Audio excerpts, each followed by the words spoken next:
Hi, Chris here. Welcome. Hey, we're going to have a fantastic and fun time here painting this wonderful seascape. We're going to show you all the details and methods and techniques you need to create this painting. It's very simple. We're going to start you out with all of the colors you're going to need, the pencil sketch, how you're going to set up your horizon line with your ocean. We're going to show you how to use the glazing technique, which is basically wetting the paper first and getting your washes, which we pre-mix in our palette. So you're going to have a wonderful time seeing how we use our palette right here. We mix all of our colors first, and then we work from our colors that we pre-mix in our palette, and we get it all onto the paper. Makes it so much easier. So you're going to see how you're going to simplify your life and your watercolor painting by mixing your colors first and then getting them onto the paper. And then we'll show you how you get your first glazing on your paper, let it dry 100%. We use a blow dryer to dry off our painting, and then we go in and do our subsequent washes, which are the darker washes, and you'll see how to create those darks in your painting, and you'll remember to balance your painting with lights and darks. But here you can see we use mostly middle and light tones with just a touch of the dark, so I'm going to explain that in the video, so you'll see how we kind of talk about designing your painting to make it look really pleasing. And this does look very pleasing with small spots of darks throughout your painting, and then mostly middle and light tones across the whole scene itself. So you're going to see all these things and more. Stick with me here. We're going to have a fun time. Grab your coffee, grab your favorite beverage that you have, hustle up your gear, your art stuff, your paints, your brushes, your paints, and we're going to get started in just a second.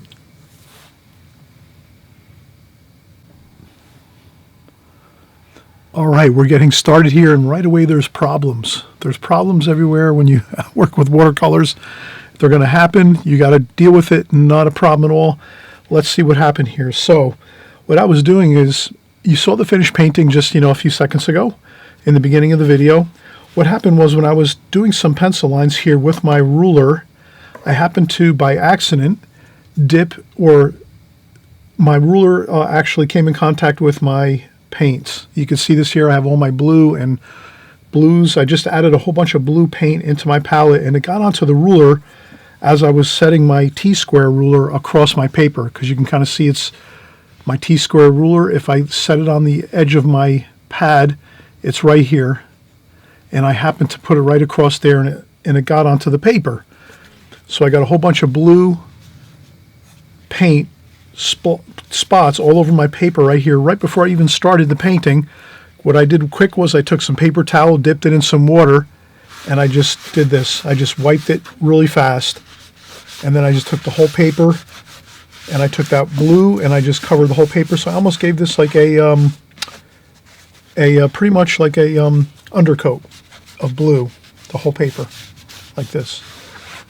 So if you ever have that happen where you, for some reason, you smudge a bunch of paint onto your paper right when you're starting your painting, before you even put any pencil lines or any paint on your paper, don't worry about it. That's the fix. That's the way you do it. You grab some paper, you grab a sheet of paper towel, you dip it in some clean water, and then you just take whatever spots of paint are smudged on your paper, and right away you hit it with some water, just a damp paper towel, and you just take it and you just wipe it and smooth it all out, and you give yourself an undercoating on your watercolor paper, and then you're going to let this dry 100%. So the reason I was using my T-square, incidentally, was I wanted to get a really nice straight line all the way across my paper, but I know now I have to kind of use another type of ruler that's not going to give me a problem. So I'll use just my regular stainless steel ruler here. I just wanted to go about a little bit above halfway for my horizon line where the ocean water is, the distant ocean horizon line for my seascape. So we're going to create this beautiful seascape. We want to have a really nice straight line all the way across the paper. So what I'll do, I'll just measure down from the top. I've kind of have this point here with a pencil line. So I just made a pencil line saying to myself, if this is about halfway on the paper right here, I'm going a little bit above halfway, and then making a mark and saying I'm going to go a little bit above halfway to get myself my distant ocean horizon line. Then I can say, all right, now I have my hash mark here. Let me go over here, and I'll just measure down from the top of my paper and say that is 2 3/4 inches. So now I can go over here and spin my ruler this way and say 2 3/4 inches. I want to avoid taking my ruler and again wind up getting my ruler all mixed up in some of this paint here. I don't want to do that. I did that just a minute ago and you see what happened. Okay, so now I'm going to do this. Make that 2 3/4 inches mark there. Then I have that mark there. Now I can go across here and make a perfect level line across the paper. And that's going to be our distant ocean horizon line. And we'll do that. We'll go across here like this. And we might even wind up doing a little bit of tape. We might do some tape across here to get it perfect when we do our sky wash.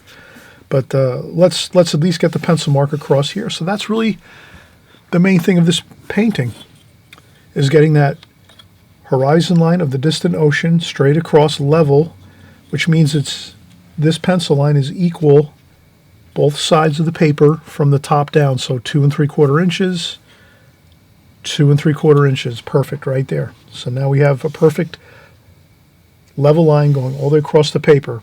That's, can't ask for anything better than that. So we have that across the paper.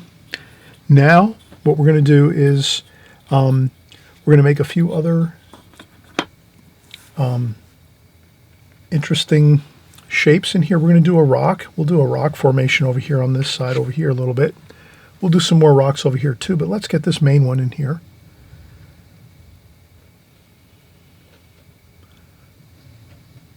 Let's get a rock in there, a nice good sized rock like that.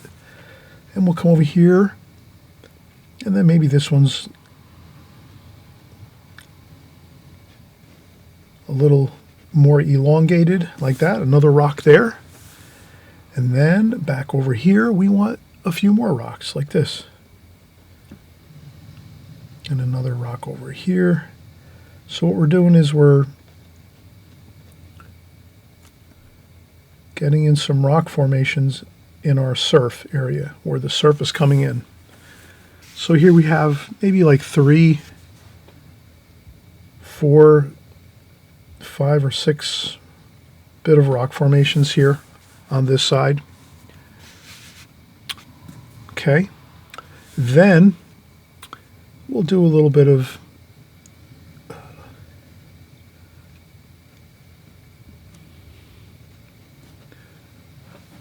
rocks over here, but these are more beach sand and rocks over here, not so much bulky rocks like these are. These are really big, heavy, bulky rocks that are sticking up. This over here is more maybe some rocks that are like really, really level and almost flush with the sand. And there's some sand over here too. So we're going to do sand and rocks and kind of have that feel of the shoreline here where the sand is and the rocks over this way. Like this. And then over here we'll make some more darks. And then please remember, with this sheet of paper that we're using here, this is a 7 by 10. So this is a 7-inch by 10-inch piece of paper, and it's actually a block, watercolor block. So this is an Fabriano Artistico watercolor block. These are the blocks where you peel off each page as you work. So that's what we're going to think about now, is this is a block of paper. So you can kind of see how I have the block taped down to my working table here. But this is a thick block of paper. This one happens to be an Arches block, which is similar. Same thing, actually. This is another 7 by 10 Arches block.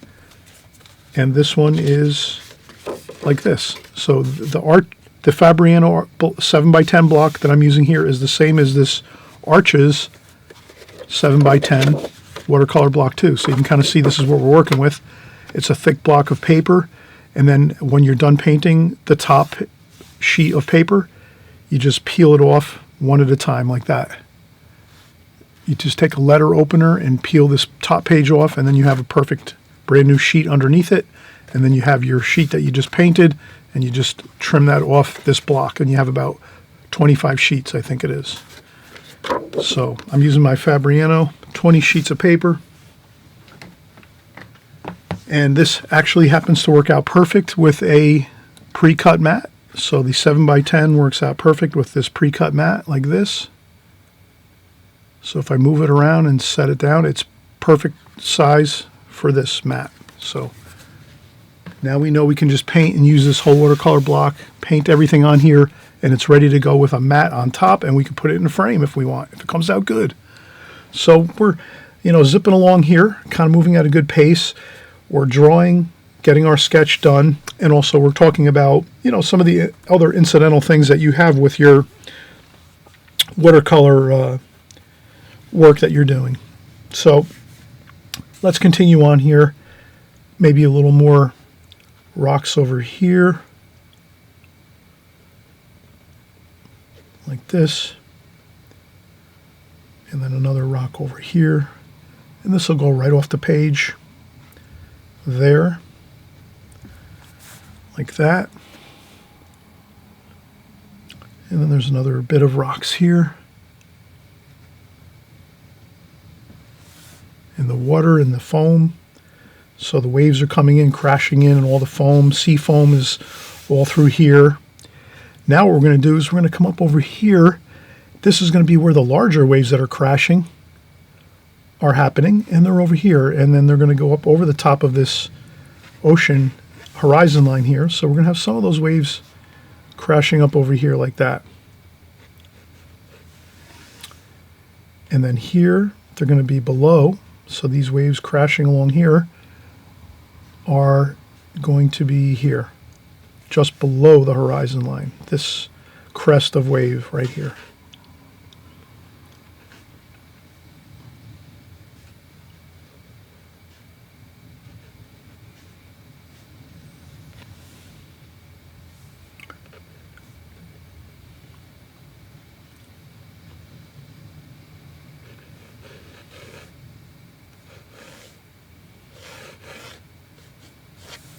Okay, and we're just going to have a little bit of a line here where the waves are coming in.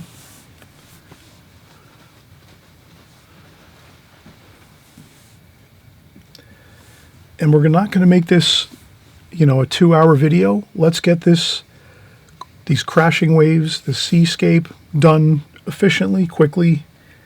We don't want to go too long here and start to fatigue and have too many details. Let's just keep it kind of simple. I think we could do it without any tape. I was thinking of maybe taping across the top here, but I think we can get this in pretty well. We could paint this line in pretty nicely. All right, so we have our pencil sketch done. We could do a little more before we take a break. So here we're going to do a little bit of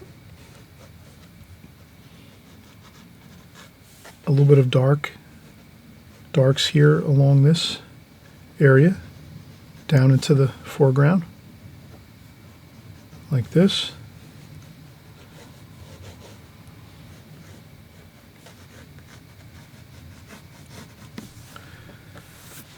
Okay, we're going to go with the flow next.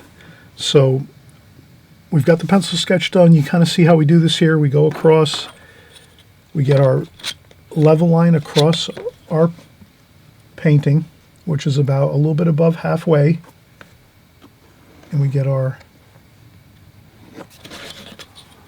distant ocean horizon line. From there we start to work our crashing waves coming in to the shoreline, and then we have some rocks. We put in some rocks, we put in some more darker beach sand over here and darker rocks and areas here in the foreground. And then this here is going to be kind of the white sea foam, where the sea foam is coming in, the waves are crashing in. And then we're going to see how this looks. We're going to just do this in a fun, free fashion, and you're going to use this as your guide. So don't worry about it. If you want, you could take a picture at the end when my You can do a screen capture. You can look up how to take a screen capture, how to do a screenshot. I have a video on how to do a screenshot. If you want to look that up, you just put Chris Petri, how to do a screenshot. You'll see my video on that. And then also, too, you can look that up online on YouTube, how to do a screen capture, how to do a screenshot. So basically, you can take a snapshot picture of my finished painting, and then you can put that onto your phone, your iPad, your computer screen. You can print it out on your printer if you have a printer, you know, and you can use some printer paper and print out a picture of the paint, my finished painting, at the end or the beginning of my video. And this way you can have your photograph to work from, or you can just work as we go along here together. So it's up to you. But I'm going to take a break right now, and then we'll come back and we'll just get started here. And again, we're just going to get the loose feel of a really nice seascape. Not going to take forever to do this. We're going to kind of get it done in a quick fashion. So let's get started in just a few minutes. I just want to take a quick break, and then we'll get into it.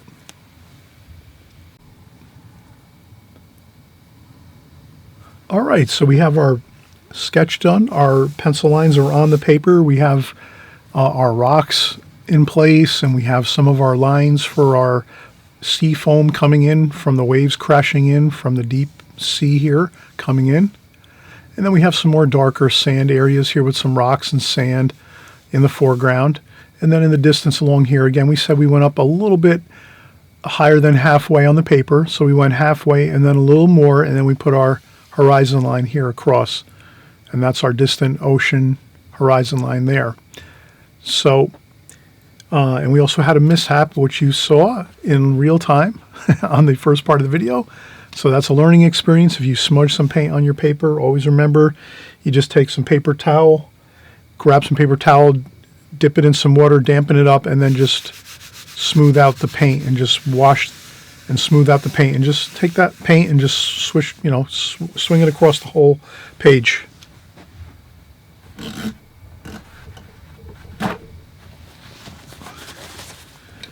That's what happens. Sometimes I overfilled my wells here in my palette.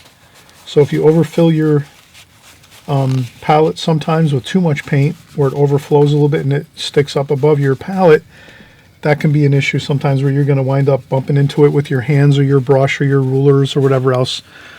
Try not to overfill your palette too much with paint. It tends to cause problems if you do it that way. But we'll work with it.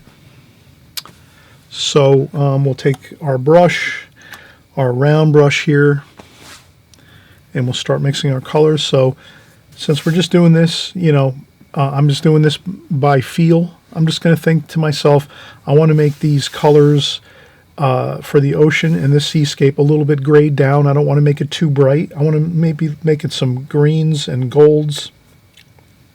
Let's start with some raw umber. So I'm going to take some raw umber, add some water to that, kind of my, so I have my typical water container with a sponge over here to the right. I'm going to leave it off camera because it takes up too much space. I have a sponge again next to my water pail. I check off water on my brush with that.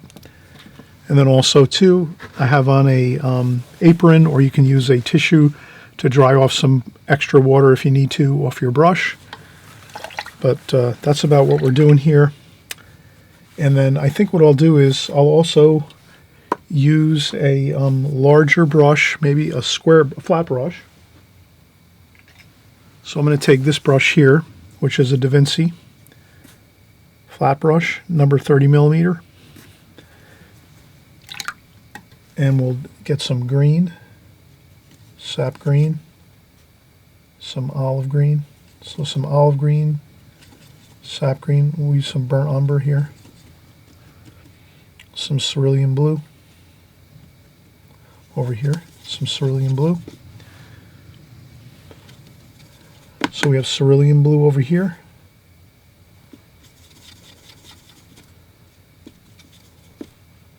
Green here. Yellow ochre there. That should really make a really nice kind of, maybe a little bit of blue too. A little bit of cobalt blue mixed in with the cerulean blue. That should make us a really nice sky wash. So what I'll do is now take my brush and wet the paper So I'm going to take the paper and wet the paper with my flat brush right across like this. Just get it damp, your paper. You don't want to flood the paper with too much water. Just dampen the paper. Just like that. Don't worry about, you're just going to stay away from this line here. You don't want to go too close to this horizon line here where the water is, but you want to dampen the paper up top here. And that's where we're just going to get a nice, beautiful blue and green and gold overcast sky with some clouds. It's kind of a rainy, hazy day. And look how good that looks.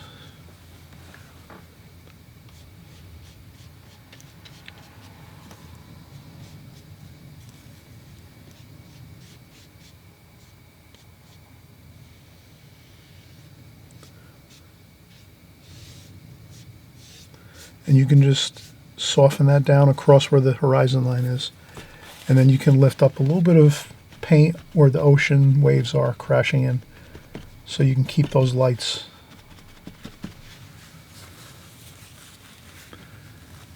Okay, so now you can kind of see how we've gotten a beautiful sky wash in here right away, right from the start. You could take a little more cerulean blue here,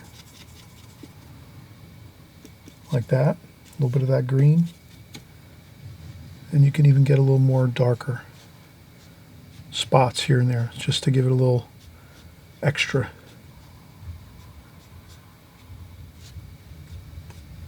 Like that. How does that look?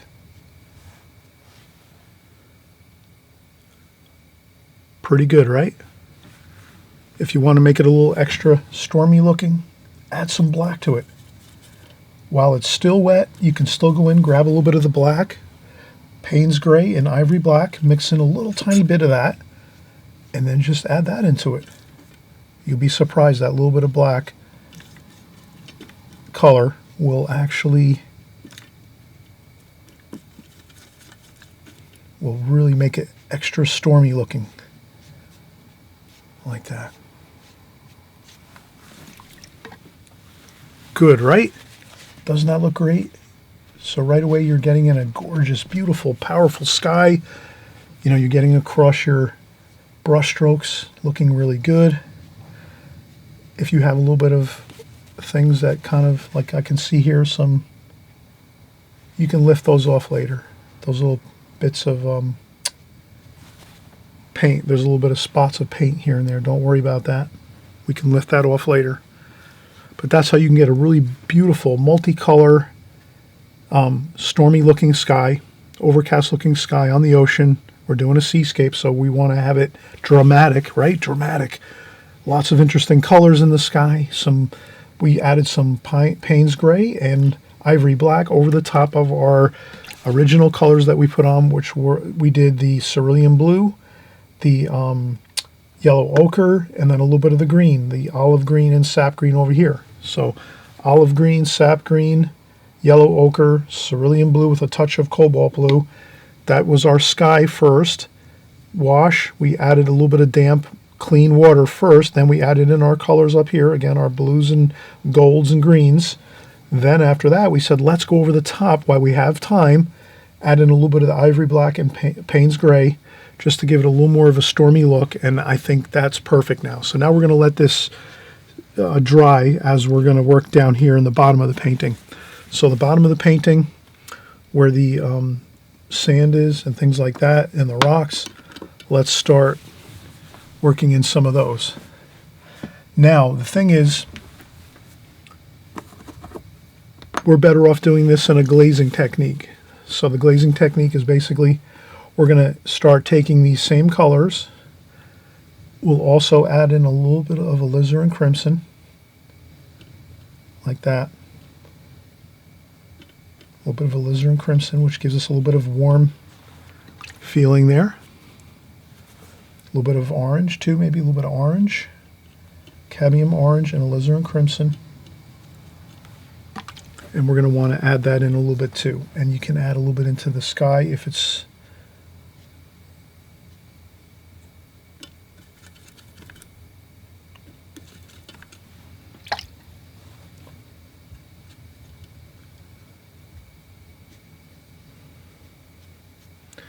And then we add a tiny bit of that across here.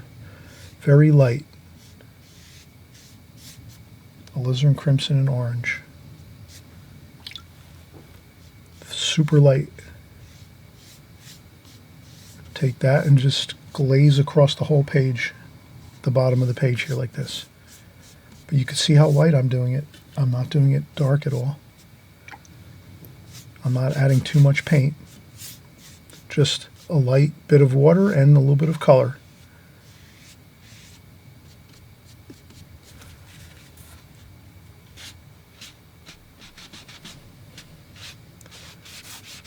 Just like that. Okay, so now we've actually glazed across the whole paper. Now we're going to let this dry 100%. So that's where patience is important. You have to let this dry 100% now. You can use a blow dryer at this point. Take a blow dryer and blow dry this off for like maybe about 2, 3, 4 minutes, maybe even 5 minutes until it's completely dry 100%. Or you can let it sit for like an hour or two. So it's up to you what you want to do. I'm actually going to take the blow dryer, blow dry this off, and then we'll get started again in like 5-10 minutes. But you can let this dry overnight, or more than that. You can let it go a week or whatever. It doesn't matter. But the thing is, you have to let it at least dry maybe like an hour or two. But if you have a blow dryer, then again you can do it in 5 minutes and it'll be dry, and then you can actually pick up again, and we'll start doing our darker rocks and some of our sea foam coming in here. So you'll see how we're going to put this all together. But we've already got about a third of the painting completed. We did this beautiful sky wash. You saw all the colors we melted together to make a beautiful, kind of a stormy looking cloudy sky. Dramatic seascape we're doing here. And then we're going to start up in just about 5 minutes after we blow dry this 100% dry.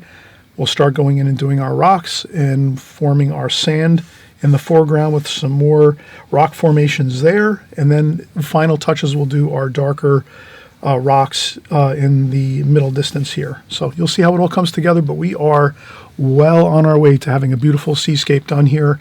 Let's continue in just a few minutes. Let's dry this off though first thing. You have to remember when you're doing the glazing technique and you're putting washes across all of your paper like this, it must be dry when you go over the top now next with your darker washes. And we're going to go over the darker washes with the rocks, the dark colors of the rocks, and the dark sand here in the foreground. So all this has to be 100% dry, and that's all you have to remember. And then now let's take a break and we'll come right back. Oh, I always mention too, before we take a break, hey, if you haven't subscribed, right here on the right hand side, the subscribe button. Yes, indeed. If you like my videos here and you like what we're doing on YouTube, might as well subscribe here. Slap that like button and also the subscribe button. And, this way you're following along each week as we go, week after week, month after month. I'm here working on YouTube, so don't worry about it. Hit the like button, thumbs it up, hit the subscribe button. This way you're sticking with us here as we go, week after week, month after month, and year after year. We're working here hard for you so that you can learn watercolor, learn all the details, the methods, the techniques of watercolor, and that is going to improve your paintings tremendously. So if you want to have a lot of progress with your paintings, stick here on my channel. I promise you, you're going to learn all the fundamentals, and it's going to add up to better paintings. So let's not delay. Let's get started in just a second with the rest of the painting. We're already 1/3 of the way through, or 30% complete, and we'll finish up.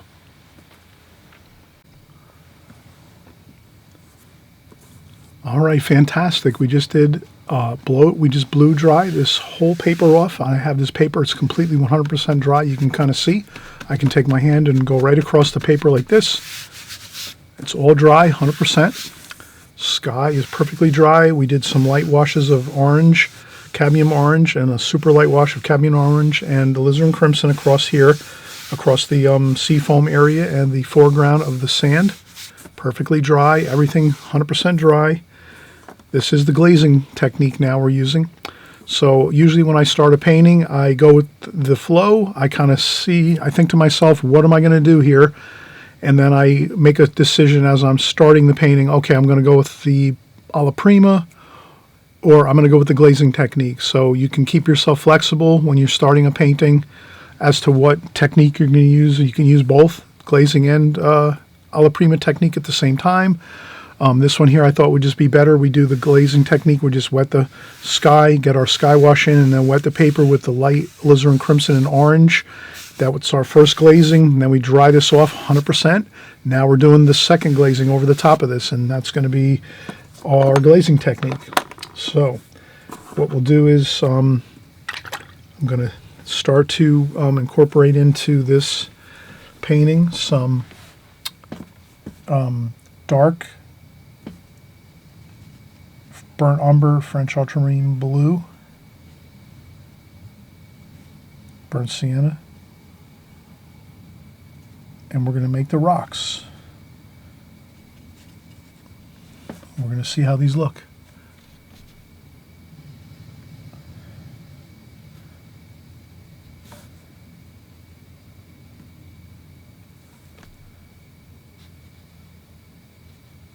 Okay. That looks pretty good. So we have one rock done here in the middle distance. It's almost the foreground. I would say the middle distance might be the waves over here. This might be the foreground or close to the middle distance, but in any case, we are already getting a really nice feel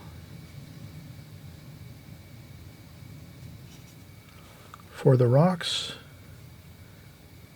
And I'm using a Charles Reed Escoda travel brush. Beautiful points on these. These are red sable hair brushes. So you get a beautiful point on your brush when you buy the set of 3 brushes. I buy mine on Amazon.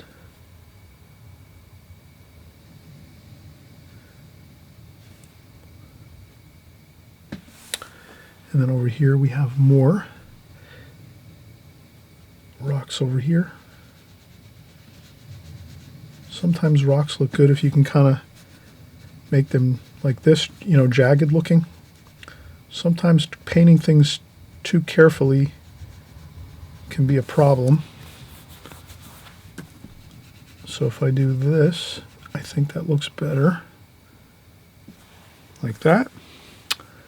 And then over here, again, I'm going to try to do the movement of rocks. The rocks are kind of jagged, so let me get some jagged feeling things like that.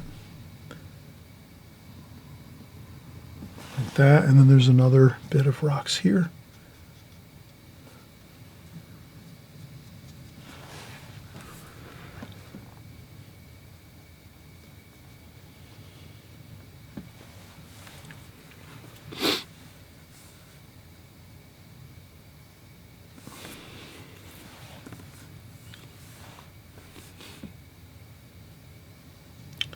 And then we're going to start to have our darker, and this is even dark over here too. This is some of the sand over here and shoreline here. So we're going to do some splashes here for some rocks like that. So I like to add splashes for rocks, and we'll do that.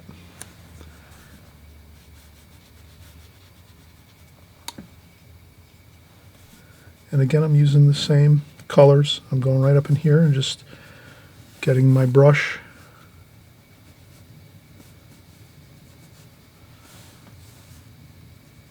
There's quite a bit of darks over here.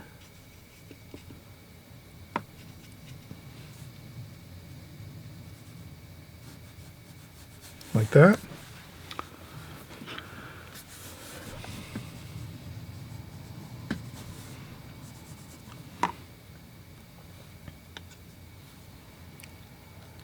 Again, more rocks with some splashes. Then I'm going to use some raw umber, yellow ochre.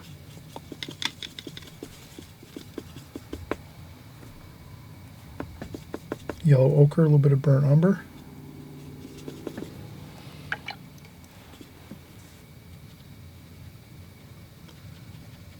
I'm going to try to smooth in that right there. Smooth that in. You can kind of see. I'm smoothing in that wash a little bit.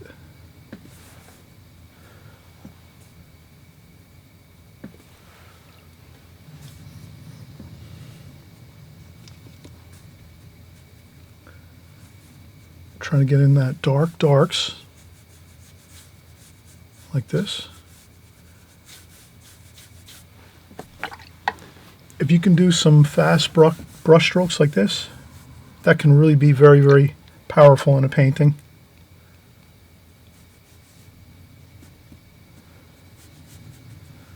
A little bit of green. If we have green up here in the sky, we definitely want to put it down here in our foreground. So now what I'm going to try to do here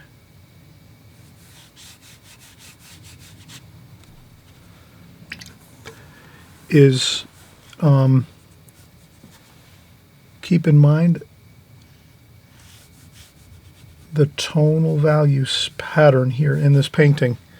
So right now I'm looking at middle tonal values here and here, and there's only, so the fewest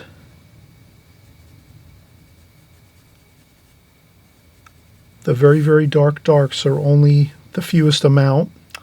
The middle tonal values, which is here in the sky, that's the majority. And then the really the white foam area here in the middle, that's like the, maybe that's the quart. So if we talk about the pint, quart, gallon, you can always look that up on my channel. The pint, quart, gallon design, that's basically where you're taking your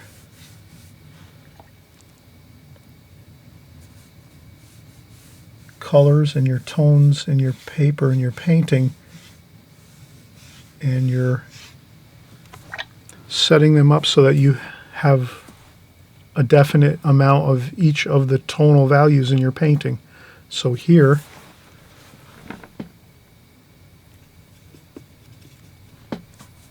we have the distant ocean.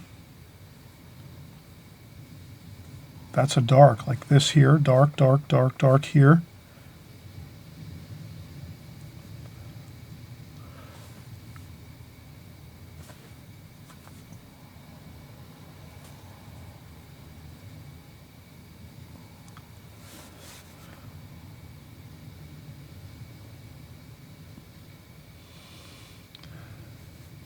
So that's what I'm trying to do. I'm trying to make sure I keep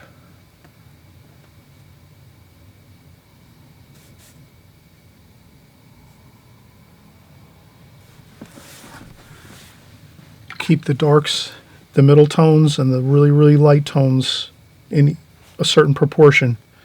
So mostly middle tones here and here. Quite a bit of light tones here, and just a tiny bit of really, really super dark tones here with the rocks. So that's what I wanted to kind of show in this painting, how you can take your painting and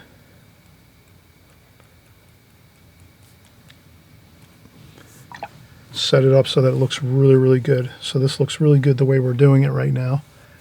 And then we have our greens here, and we're going to do a little bit of some waves crashing in here. So there's some darks here. I'm going to change out my water. So I'm getting fresh, clean water.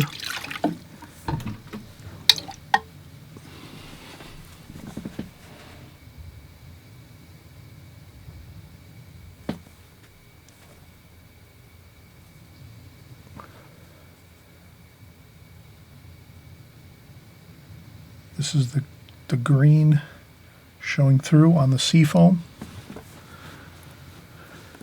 Then there's a little bit of cobalt blue, cerulean blue,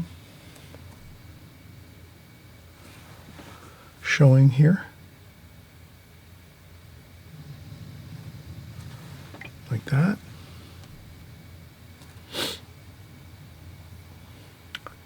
And there's some sea sea foam down here. So we're trying to make the waves crashing in.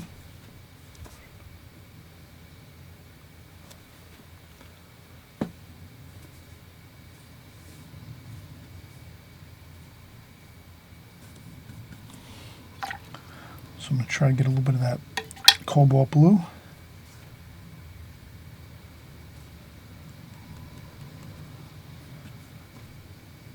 Like that.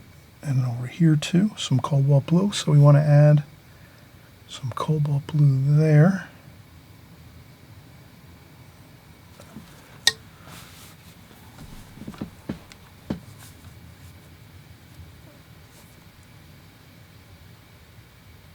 And then we have some orange and alizarin crimson over here on the wave there.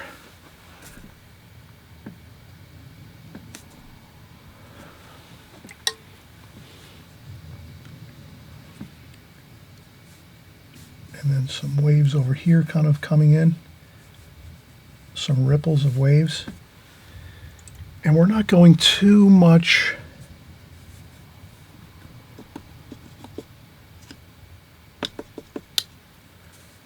we're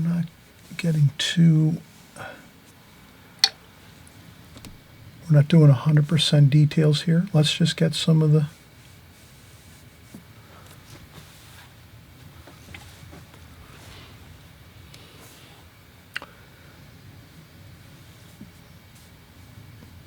then I'm going to start doing a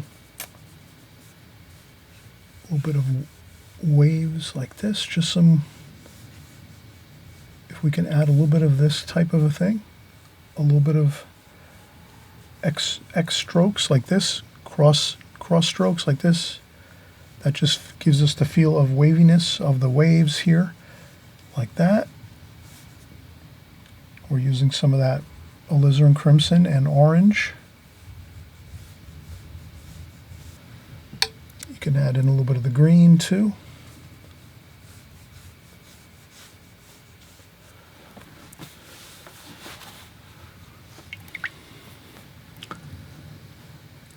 And then what we'll do to make this even more dramatic, just to finish it off, and again, take your time with this, have a good time with your watercolors and doing this type of a seascape. Try different things. Try it over and over again. I'm going to do some more splashing for rocks like this, like that. So this way you can see I'm getting some good texture in here, some good splashing like this. And then what we'll do is, let me clear off a small spot. I'm going to take maybe a small spot over here, like this. And what we'll do is we'll add some titanium white. Like that, titanium white, a small dollop. That already has some yellow ochre in it from previous paintings. And then we're going to do some splashing with our titanium white and a little bit of water. See how I've kind of taken some water, mixed it in with the titanium white. Now if your titanium white is straight out of the tube and you don't have any yellow ochre in there, add a touch of yellow ochre in it to warm it up a little bit, so that you make your white a little bit of a warm white, like a creamy warm white. You don't want it to you don't want to have it to be like a stark white. So get your white a little bit with a little yellow ochre in there. And then what you can do is you can splash along the tops of these waves here, just like this. Go along here, along the tops of the waves over here. Add some white too, some white like this, like that. Some splashes like this.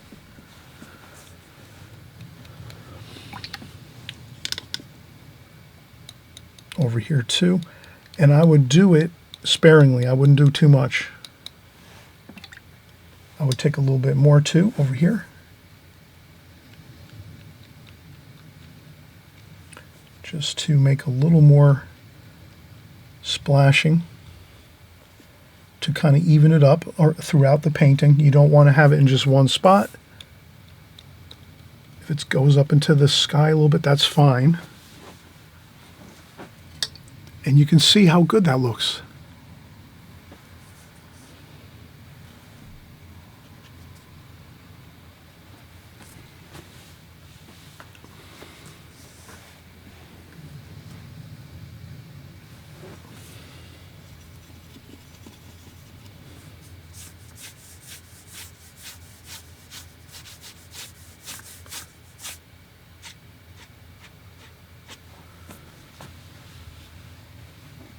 Okay, I think that's complete. I think we've done a good job of getting everything in here that we wanted to.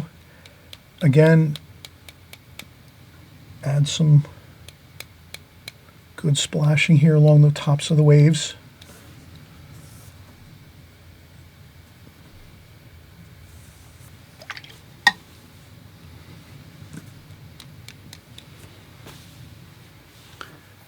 And I think you have a wonderful seascape, and you can just develop these ideas when you're doing seascapes in the future, kind of practicing and incorporating in all the techniques that we've worked here with the glazing technique, getting your beautiful sky wash in with a crystal clear bit of water first to dampen the paper.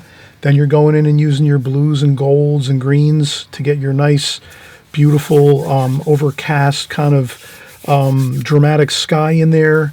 Then you're taking your orange and alizarin crimson, adding a little to the sky, and then putting it into your sea foam and your waves that are coming in. Then we let that all dry 100%, and then we added our rocks. Then we did our rock formations here in the foreground, and then our beach sand in the very, very foreground here. And once you have that in, you're pretty much home free. And then we just did a little bit of details to the waves coming in with some titanium white. And I think we really have done a beautiful job here. And I'll do a little more splashes like that.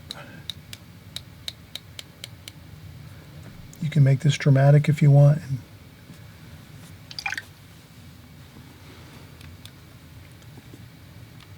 a couple more splashes here and there. All right. Thanks so much for coming by. We are, again, doing tons of brand new paintings each week. I'm hoping you're going to subscribe on the right-hand side below.